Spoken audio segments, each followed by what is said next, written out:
said left. that on the first show. No, I said pretty much there's going to be about 3 people left. No, you said they're never going to let Bernie win the nomination because he's not a Democrat. Kamala, Biden, and no, it was those three. It was those three: Yang, Biden, and Kamala. And the thing is, the reason why that's what I did. Because I don't see that ultimately being the case, because you do have that really hardcore progressive wing of the party, and at the end of the day, whether one stands, one falls, or they both make it to the convention. If you've still got either Warren or Sanders, you've still got that hardcore progressive wing, because but Sanders is not a Democrat. He is for this election. He's a registered Democrat. Yes. Yeah, but that still doesn't change his past history. They're gonna hold that against him. Warren's the same thing. I don't think it's going to be. So here's the thing. But he's Warren an independent. didn't have that heat. He's an independent, but his whole history has shown that he has almost more than always sided with the Democrats, but that's because they're all still on the left side of the spectrum. You can have liberals and you can have leftists, and that's why you get that kind of, and here's one of our words with you, coalitions happen. And I could just leave right now, I could just go home. Like, you don't have to insult me to my face. It's nostalgia. I mean, it is painful nostalgia. I think the party lines are like resetting. I think they're fighting for the top spot. There's going to be new parties pretty soon. Well, hold on. Are you saying like divisions within the party that's going to create? Yeah. Yeah, but the thing is, people said that about the Tea Party. I used to say that, and then the Tea Party melded into the Republicans and became. Well, the Republicans basically adopted the Tea Party with Trump dressing on the side, because that's ultimately what tipped it overboard. Yep, less government interference, because I actually had to play a libertarian in high school in a mock presidential election that I won. And I was Bob Barr, and the person who was Obama and the person who was McCain, I slaughtered both of them painfully. But another thing, too, I want to note with the last debate as well. Nobody cares about your mock debate. You can keep saying nobody cares about me and my shit, but I keep finding out people care about me. So I care about you, stupid. What? So shut the fuck up. Why are you projecting again? Now you care? You can say it all the time. Nobody cares. Projections, I think it's just you. I think everyone cares but you, Pete. I think everyone cares but you, I care about you, but that doesn't mean I care about your weak-ass fantasy team or your fancy I brought up fantasy football draft. in 20 minutes. That was you just now. All right. But it's up to you if you want to watch it. I mean... I'm not missing anything. Okay, what does Yang really have to say at this point?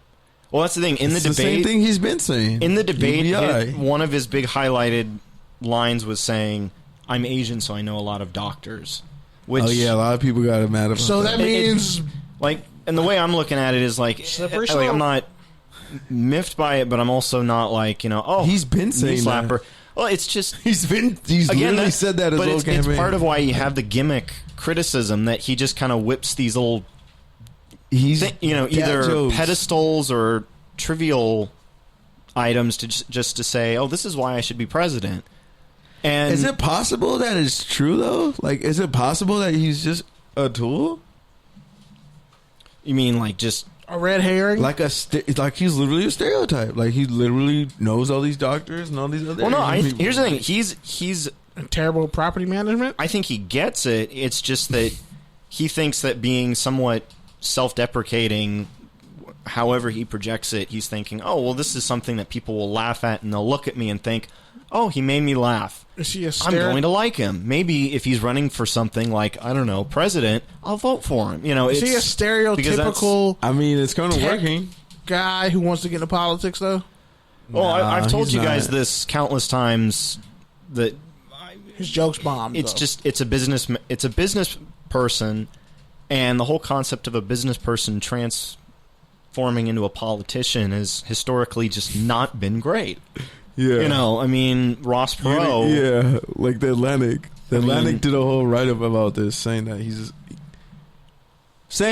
he's basically the same thing, like, just politically, like, just like throw money at the symptoms type of deal. Right. But again, I think he's more like intertwined with like self awareness, somewhat, something like that. Like he's dad jokes. He's dad jokes and memes, the meme version of like But I think that's the thing is you have a lot of Americans that I just think they want someone who's got the experience to prove that not only that they have succeeded, but that they have the great potential to succeed as president. And at the same time, they don't want somebody that's,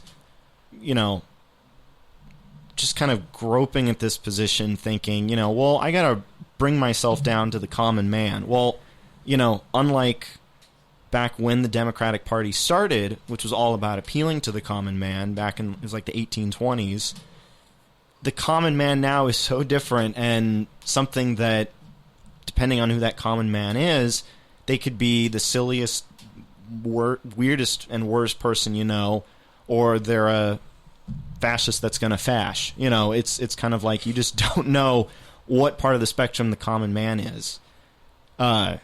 And so that's why I look at Yang and I think, look, what you're saying is great.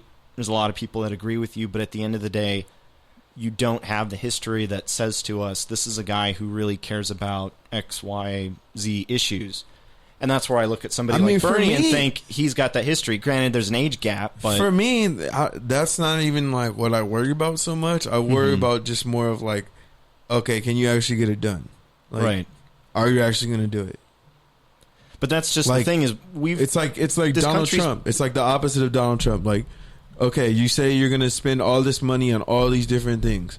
Like, are you going to be able to actually get that money across? And that's the thing. You say, are you going to be able to get it? You say, it's someone that's going to actually get it done. That just depends on the point of view of what half of the country basically tips the election. And it's not even the half, just because you've already got half the country voting anyway. So you're basically relying on like a quarter of the country to actually decide who gets to be president. And that just... people think, oh, we had somebody that's clearly shown their dumb side. Let's go with smart. This guy's too smart. Let's go back with, a clown. And I think that's something that, because of the unpredictability of the last election, I think that should easily be applied with this one as well. Because I do think you have a lot of these Democratic candidates, which may not have the progressive wing of the party totally with them, that is widespread enough that it's telling its brothers, its sisters, friends, neighbors, parents, siblings, whatever you do, don't vote for Trump. We can't have Trump. And I think that's something that is heavily going to determine who winds up being that's a whole nother side of the spectrum, because he might not even be around. Y'all really honestly think he's going to get impeached? Like, seriously, y'all really I don't know. My whole thing was that news conference he called this week. Mm-hmm. Yo, I almost felt bad for him. I was like, he tweeted is out this the same guy? He tweeted out presidential harassment, and I died. And he does that. He does that all the time. I have his tweets on notification, and I always tell people I'd at least like to know before he kills me that he's going to kill me. And so I'll have these notifications show up, and I don't know how many times I've seen the all caps presidential harassment, and you're just like, oh my goodness. But it's just like even besides all that, he just looks like a defeated man. It's like he went from like this charismatic, like fuck everybody else, I'm Donald Trump, I did it, like I'm president and blah blah, to like this little whipped puppy. And it was just like, well, now I was like, is it me? I was like, my coworkers were watching in the break room, and I walked in there and I was just like, yeah, is it me, or is this tone totally shifted? And they're like, yeah, 100%. And that's the thing, is right now you have more of a stronghold of people that are real deal loyalists for this White House, for this administration. For sure. And so from what I've been trying to understand about how he's held himself and presented himself, I mean, I'm sure he's kind of a little bit rattled, but at the same time, I think he is definitely rattled. I think he is, but at the same time, I think he is so convinced that he is totally fine, because he knows he's got the Republicans to back him, and he's got the leader of one of the two houses of Congress to back him. And I've had people argue with me like he just didn't look that way. And it's not like he calls news conferences all the time, right? So it's like he put himself in that scenario, right? So for me, but he doesn't think he's doing anything wrong. Knowing him, he's the type of dude who only plays the game he knows he's gonna win. Like, that's that's the thing is that he thinks so. I mean, this is a guy who's been bankrupt so many times that. I mean, maybe you're right. Maybe he's just washing old. But I think you got to remember too, the media layout and the partisanship of the parties was also different. Say back when Richard Nixon was president. All right, we got to get back to football before Kenny passes out. Y'all really... He really was falling asleep. I really was. Podcast. You really... And that wouldn't be the first time you've done that in the history of this show. It's a goddamn skill. You wish you could do it. I'd be this man literally... I think it must have been episode somewhere in the 20s. But this man literally... I called my mom and I faked like I was on the phone. No.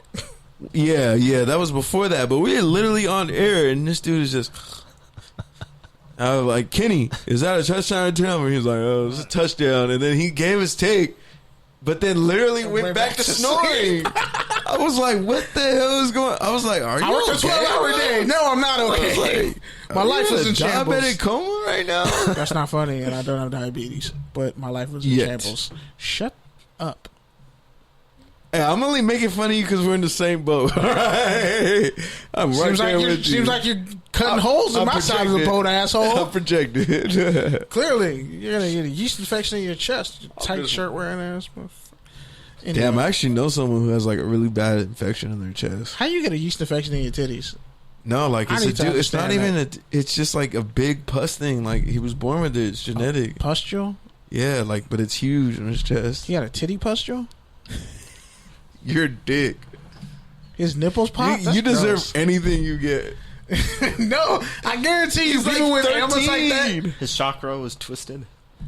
His chakra wasn't properly But yeah, man, massaged. so You're disgusting, Mancini. All right, man. I know he was 13. You should have said that. I thought he was like 30 and like that was a segue had coped with the pain. That was a segue to your Terrence Howard thing. I'm still waiting for that.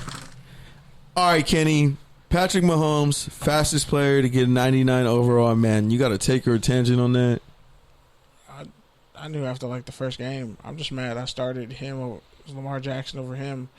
That was idiotic. And I still lost that fantasy week. I scored like 162 points, but the dude had the Bears defense. What the fuck was I supposed to do? I tapped out. Anyway. Yeah, man. I think we all got to slow down on the Mahomes hype, though. I think he's a good quarterback. He's better than he's Aaron Rodgers in his first year. People are talking about him getting $50 million. Yes. He's getting just calling whatever he wants. He's getting $250 million. Let's just can we just let him finish this year, please? Like it's really only his second year. Have you seen his fantasy numbers? I have. They're great. He's also surrounded by a lot of great talent, and he has a great coach. And he's what did you just say? He's surrounded by great talent. Okay, cool. Has a great coach. His left tackle's hurt.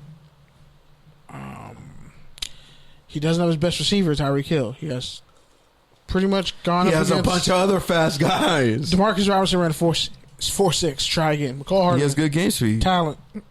Okay, cool. All I'm saying is... you're telling me those guys all could start on the Raiders right now? Pieces. Could all the Chiefs receivers start for the Raiders right now? Yes, they could. Every last one. All right. That don't mean they'd be good, rest my case, Your Honor. But they'd be playing with Derek Carr, so they wouldn't be good.